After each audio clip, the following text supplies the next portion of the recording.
Good morning, everyone. I asked for us to replay that clip again, which we've played before, because I remember that when we played it last time, Debbie Unwin particularly liked it because she said, I often feel like that last one who can't quite get out of the pond, but yet is going to make it anyway. And I wanted to play that really as a prayer for Debbie this morning because she is in hospital. She's really quite poorly and she's being looked after. But I wanted to sort of play that to say, we're with you, and I believe she can get out of the pond and recover in a way that she may never have recovered before. And so if you're also someone that needs rest, recovery, to get out of the pond you're in, I believe you're going to make it. There's something that I've heard about recently called the Stockdale Paradox. And it's based on a guy called Jim Stockdale, who was the highest ranking US military officer in a prisoner of war camp during the Vietnam War. And he got stuck in the most terrible situation that he wasn't getting out of. But he'd read some stuff before he went in that he felt gave him a mindset. And what he found was that he got extremely frustrated with the other people who were in the prisoner of war camp. He got extremely frustrated with the optimists, because the optimists kept saying, yeah, we're going to be out by Christmas, don't worry, we'll be out by Christmas. And then, of course, Christmas would come round and they weren't out by Christmas. And then they'd be like, we'll be out by Easter, it'll be all right by Easter. And it wasn't over by Christmas or by Easter, and it actually took them 8 years to get out of that experience. And those optimists found themselves really lurching from this unfounded hope because they'd set themselves an ending to dashing disappointment every time it didn't work out. And in fact, most of them didn't make it out because, they died of broken hearts, because you can't keep going through that experience. So that constant roller coaster meant that they lost hope, and that disappointment and the mixed expectation was all too much. Their hope was short-term and it was unrealistic because they weren't prepared to face the brutal facts of what they had in front of them, and it was a blind optimism. Now, he said the pessimists didn't fare any better because they were never getting out. They were all despair and hopelessness from day one. But Stockdale, however, he embraced the brutal fact that they were not going to get out by Christmas or by any Christmas soon, but he absolutely held in his heart that they would get out at some point. And that sustained him in the now, to not set an ending on it or a date on it or an outcome or a point, but to just say, I'm going to get out, but today I'm in.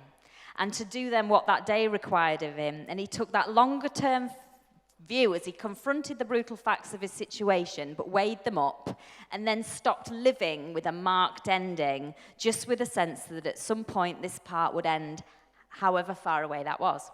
It was the paradox of his facts versus his faith.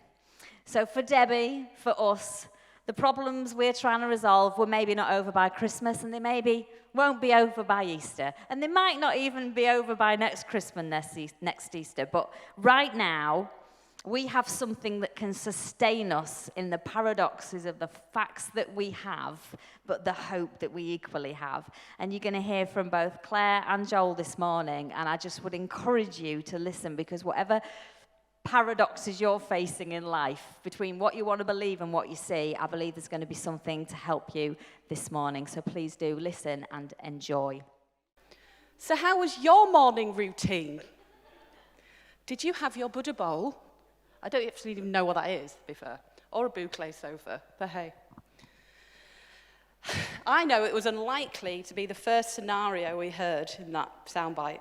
And that's kind of my point of the talk this morning. Most of us have a very different view of what makes a peaceful life. And most of us, sorry, I'm not used to this, would experience very differing stresses and routines.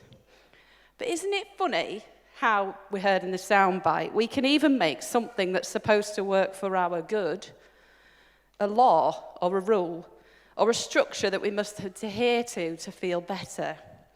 But sure, it works for a while, but, as we heard, daily life seeps in, and those things we deemed vital to our mental health then kind of sinks it to the background. Then the very thing that was there for our good then becomes an added anxiety to our life, and yet another thing to fit in another thing to fit in. The dualistic thinking slips in, and we start to see life in the good and bad compartments. This is good for me. This is bad for me. But what about when life is just being life? That radical acceptance of what life is. Circumstances don't go away after all, and I think by now most of us have sussed that. And the resistance comes, the resistance and the anxiety, doesn't it? And we can't then muster up the effort to take that morning walk or to make time to sit in that Zen state. And then we feel bad and we get anxious and stressed, and it's kind of counterproductive. And anxiety is a word used a lot these days, I find. And actually, what it is, it's a recognition of a physical response to stress and to unknown things. I've spoken before about how the juggle and the mental load can be very demanding, but is it just a case of a little time out?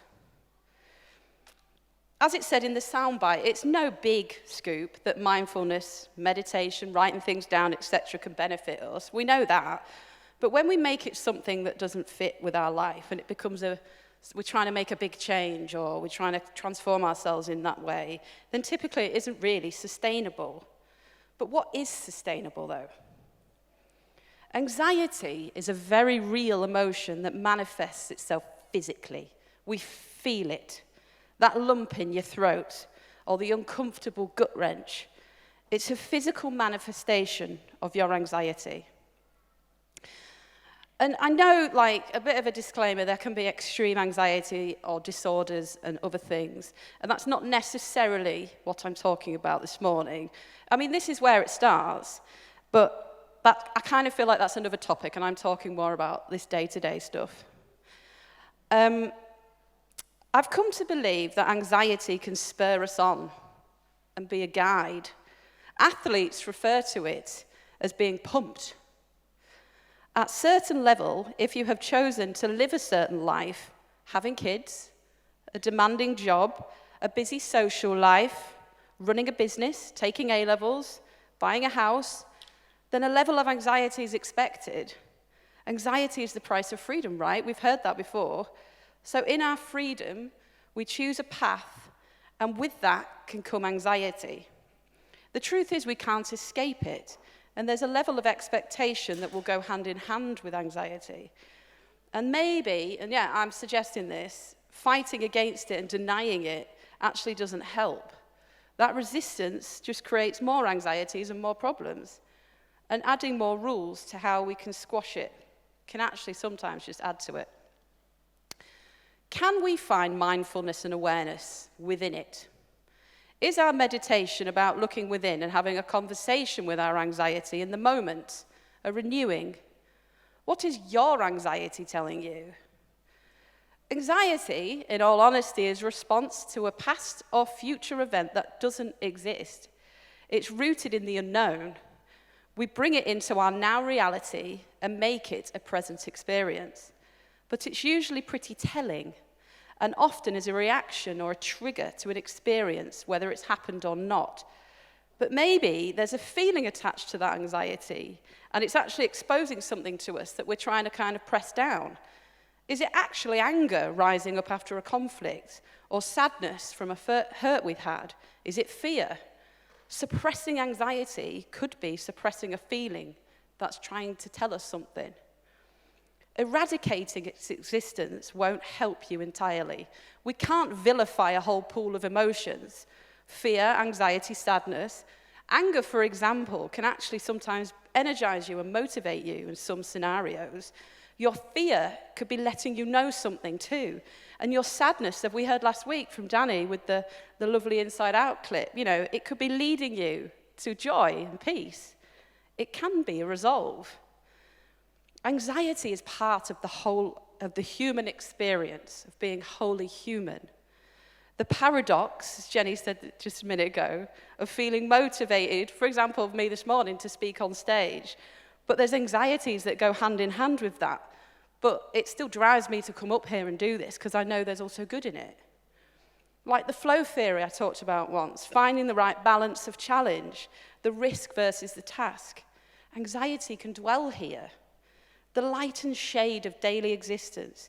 You can be happy, but slightly anxious. You know, I could be enjoying, for example, a boat ride with my kids, but be slightly anxious that they might fall in. The issue is, as I said in my disclaimer, if we get stuck in these feelings and they dominate, extreme anxiety can come into it. And this is where it can start. And like I said, that's another topic. But sometimes that's rooted in more like grief and trauma. And I think that's a bit of a different talk. And I suggest maybe going back to listen to my message about grief that I did. But the Bible says, be transformed by the renewing of your mind. Transformation, change, all this stuff that we say we want, comes from renewing our minds. Jesus understood that transformation came from within. He was about inwardly finding Christ awareness, talking with his anxieties, his stresses, his daily pressures, having an inner dialogue with those things and learning a renewed mind. And it took time. The transformation process is not quick. It's a long process of changing little things as they arise. To say you would need to enjoy pleasure and joy all the time and avoid the bad stuff is actually a dangerous place. It's unrealistic. When Danny talked last week about how there was a narrative taught to him about an enemy making him feel that way and that there was an outside answer to it all, this is very commonplace narrative within the church. Even in my lifetime, when I was here, I was party to those beliefs. But acknowledging the stuff that inevitably comes up in us, seeing the what is, and adding some new thinking, slowly helps you start to handle things from within. Let anxiety be your guide. Don't overpressurize yourself to change everything. Anxiety exposes the small changes that need to happen, the stepping stones of change and transformation. Then in time, we can look back in reflection and notice a big change, a transformation has taken place. And I'm not sure it's got an end point either. As Jenny pointed out this morning, getting life done isn't the goal. It's a daily exercise of the mind to live in the what is and let the anxieties exposed tell us what we're feeling. Let your brain think about the thoughts you're having. Step back and look at it from a different awareness. If you're having a physical emotional response, ask yourself what that is and why you're reacting that way. This is something we can do as we go through our day, and it doesn't have to be a one-a-day morning routine thing. It's something that's you can just kind of process through all your issues. It's about experiencing the joy of exploring life. Rather than firefighting through anxiety and trying to manage and control it, we're always trying to put out fires and sort of resist it and control it. And that's kind of a bit of an avoidance. We have to maybe learn to move into the space where the fire is. Is it an enemy? Or can it bring you warmth, comfort, light? If you do believe in a Saviour, then maybe that's it. The fourth man in the furnace that we learn in the book of Daniel. This sort of life can come from fire. So my takeaway for you this morning from this is let anxiety have a presence in your life and lean into it. Don't let it take over, but be its friend and hold its hand and let it tell you what's up. Have a meaningful dialogue with it and start a new way of thinking for a renewed mind and a transformed life. Good morning, everyone. All okay? I think it's interesting that Jenny would touch on the optimism and pessimism thing at the beginning, and everything that Claire said has kind of led us to this point, really. The video really does explain beautifully the process of learned helplessness, but I thought I'd talk for a few minutes. It's been something that I've been aware of in my life for many years now, and I'll get onto that in a little bit, but learned helplessness can be observed in both animals and humans when they have been conditioned to expect pain or suffering with the belief there is zero way to escape it, even if there is. When we practice the belief that we have no control over our lives or what happens to us, you begin to act as though you are helpless. Now, the reason it isn't just called helplessness is very important. And the reason why I say that, it isn't an innate trait that you're born with. Helplessness is a concept, but the reason why it's not just called helpless as a standalone word is because that can kind of sound as if it's just a trait that, well, it's just part of who you are and it's inbuilt. It's called learned helplessness precisely because it is learned behavior caused by habitual focus on certain experiences, causing us to perceive that we have no control over them. Let me just say that again. It is called learned helplessness precisely because it is learned behavior caused by habitual focus on certain experiences, causing us to perceive that we have no control over them. The video showed that beautifully. Now, I became aware of this particular psychological phenomenon a few years back when Chris, aka Mum, sent me an article as a particular point in my life whereby we realized that this was exactly what I was experiencing. Now, learned helplessness can come from a personal place, or it can also be something that happens because of external forces. So I don't want you to just think it's just primarily your own individual life. There can be many aspects to why, societal, group, all of these different things can contribute. Now, just on a personal level, I went through quite a few experiences many years back that pushed me to, including my upbringing within the church, and a lot of you the journey that we've walked, but also on a personal level, that made me shape my beliefs and my perceptions about the world based on those very specific experiences that I was justified in feeling what I felt because they were very real. But then what happened was they began to permeate every single aspect of my life. And I would say, being very upfront with you, I am probably more anxious and insecure now than I've ever been in my life. Paradoxically, I know more than I've ever known. I understand and grasp more than I've ever known. But yet I find that somehow that learned helplessness, that sense of allowing things that have existed to still believe that they're a reality and dictate to me how I view life, is still very much a present reality for me. And I think that that's something that I'm slowly unlearning and relearning as we go through life. And you'll probably find that all of you are on that particular journey, depending, it'll all be different things, but a similar sort of process. Now, recently, just the last 2 weeks, I've had a very specific issue where I've really struggled with insomnia. Insomnia to a degree where, zero sleep nearly for 2 weeks now. And there's many reasons, again, why that's happened. But one thing I noticed, even after meeting with my mum this week, and we talked about it, I talk about practicing and habit, is that the issue was no longer that I wasn't sleeping. The issue was that my focus was on not sleeping, and therefore, in turn, I didn't sleep. Yeah. Does that make sense? So the problem actually became the helplessness that I had learned, that when I would get in bed, I would tell myself, you don't sleep anymore. And within 2 weeks, I had already practiced the belief that ultimately that was going to be my lived reality. 2 weeks, right? Now, we talk about how habits are far easier to create than they are to break. I'm not sure whether I believe that, actually. That's what we're told. But even with regards to, and again, I'm just being honest because I think it's sometimes important so you can see how it practically applies to my life.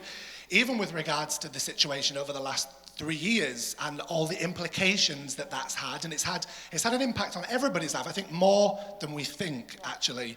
The fear of not having the ability to make my own choices, the fear of, difference between freedom and, is my job going to be safe? And, there's been so many different impacts that have been caused. That is more of an external thing. And you can then start to believe that you are powerless, that everything is completely out of your control, and that at any point in time, a decision that can be made can completely destroy or impact where you are now. On one side, you could say, yes, there are things that are out of your control, but then I think back to, I can't remember the exact specific things, but the stories of people who are in the concentration camps who said, you can do this to me, but I'm still free in me. I can still decide to die free because you can never take this part of me. So I hope that makes sense on a personal journey. Now, as you're listening to me talk about these specific things, it may be worth asking yourself, What's the learned helplessness that you have in your life? What have you learned to feel helpless about? Certain aspects of your existence where you think, this is how it's always been, there is nothing that I can do to ever change this. And a bit like the dogs that we saw, you don't even bother jumping over the other side, even though it's very readily available for you to jump like the other dogs. You just stay in your current position and allow it to be as it's always been.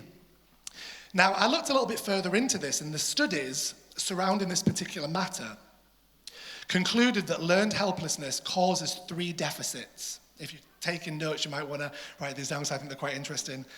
Cognitive deficit, this is the first one. This is that our mind holds that our circumstances are uncontrollable. So cognitive being the mind, it holds the position that every circumstance, whether it be your own or caused by other people, is completely out of your control. Number 2 was motivational deficit. Now, motivational deficit is our lack of response to the potential methods that will free us from our negative situation. So again, you saw that there were ways out for the dogs, but they had become so accustomed to the way that they thought that basically they no longer responded to the methods that could free them. And then number 3 was emotional deficit. Now, emotional deficit is when, and this is really where I think Claire was saying how anxiety can lead you to a certain point where it no longer becomes a rational thing that's trying to assist you in making choices, but it can basically lead you to a depressed state. And we see some of the extreme cases, right, which is what you were referring to. We enter where we feel we have literally no control over our beliefs, our thought processes, our life, the world that we live in. And the thing is, these do happen. This is a very real thing. Some of you may feel that you've got to that point where you are so emotionally dead and so emotionally drained that you no longer have the power within you to change your reality, which, I want hopefully to give you some key points of how we can change that. Now, learned helplessness stems from a very pessimistic view of life. And this is why I found it interesting that Jenny would talk about being pessimistic and optimistic. And I don't know whether you remember, I'll refer you back to the 3 Ps that Anth spoke on, and we've also referred to many times. It was a very significant talk. Pervasive, personal, and permanent. And a bit like what I was telling you about myself earlier, is that those thoughts then start to permeate every aspect of our life, and we're no longer... Actually, what Claire had said was really spot on about that experience doesn't actually exist anymore. You can only make it a reality by bringing it into your present thought processes. And isn't that quite scary to think that things that aren't even existing now, they only seem real because we actually bring them into the now feeling of our life and make them ultimately a reality that we continue perpetuating. So I would like to add here that no one is suggesting that the reason you feel the way you do isn't justified. Sometimes we can almost brush them off as being like a suggestion that the truth of the matter is those dogs were getting electrocuted. It was a very real feeling. It was a reality. And there are many concerns and circumstances and situations that you may have faced that have pushed you to feel and believe things that you do. And all of us, to some degree, become a manifestation, a result of our life's experiences and the journey that we've walked. Even looking back to what we walked with Q, the reason why we believed and thought what we thought was because of hand-me-downs from previous generations. And a lot of the time, we didn't even question whether they were valid or useful anymore. It was more that that's just what we were told, and therefore that's what we'll do, even if it wasn't working for us. The question is, and I got a message from Mum this week that was really spot on, because it said, are we happy staying where we are, or are we willing to unlearn the things? Q has been a matter of unlearning, right? Deconstruction is the unlearning process. However, I think one of the problems with deconstruction can be, and I remember us talking about this, we've got a rubble, now go rebuild the wall. The story of, was it Jericho? Is that right? That it was the rebuilding thing. Well, why did we then rebuild if we've deconstructed? Because are we not then just building another fort? But you do then have to learn something else, because, and I think this has been one of the potential problems, if you unlearn something and don't learn a new skill, you are left almost mentally and emotionally devoid of any purpose or reason. And our life is based on learning and understanding and grasping and gaining new knowledge of how, like I was saying, to gain new skills of how to deal with our life. So some of you may find the struggle with Q has been, we've deconstructed to such a degree. However, we have also constructed and learned new concepts about the gospel. However, some of you maybe just haven't quite got to that point where you've learned that and are still living in that old covenant mentality that we've spoken for so many years about. Now, the Israelites are a great example of learned helplessness. I laugh here because it always seems that the Israelites are a great example for everything. I always seem to bring it into it. The Israelites can be used as an example. The Israelites this, the Exodus this. Now, they were bearing the horrific burdens and saw no way out. Was it a justified feeling? Yes, they were slaves. They accepted it and lived under its burden and weight. Did you know most power structures are only held up by the lie that we are powerless?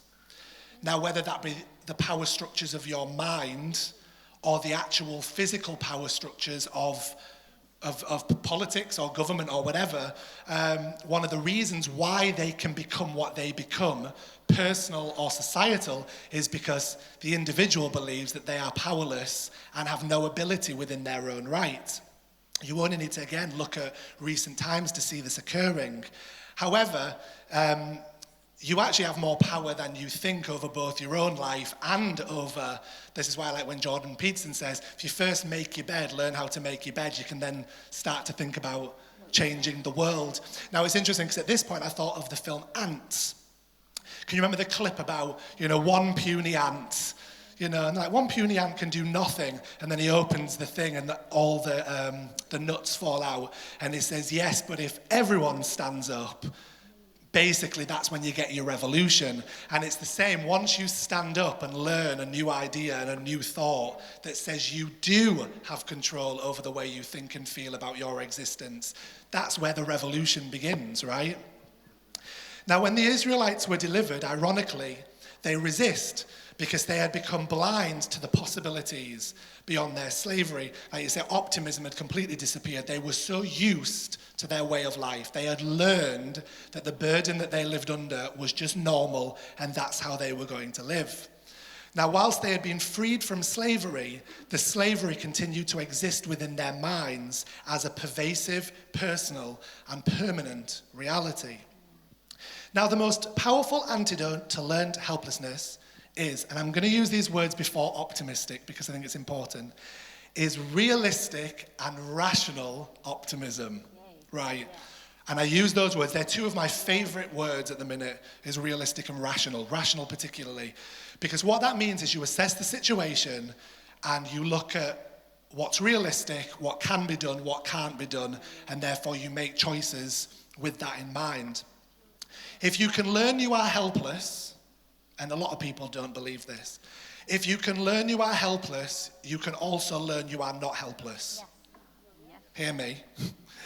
If you can learn you are helpless, you can also learn you are not helpless. You can also learn optimism, right? Again, like what Jenny was saying, we hear the words pessimism and optimism as just like free-floating ideas.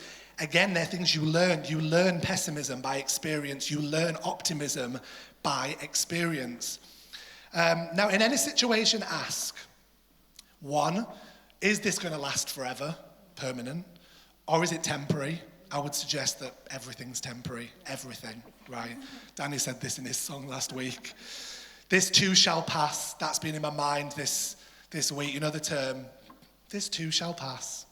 Sometimes it can also almost be a bit insulting when someone's going through something and someone looks at you and goes, but this too shall pass, when actually it really is a message of hope, this too shall pass, because nothing's permanent. Yeah.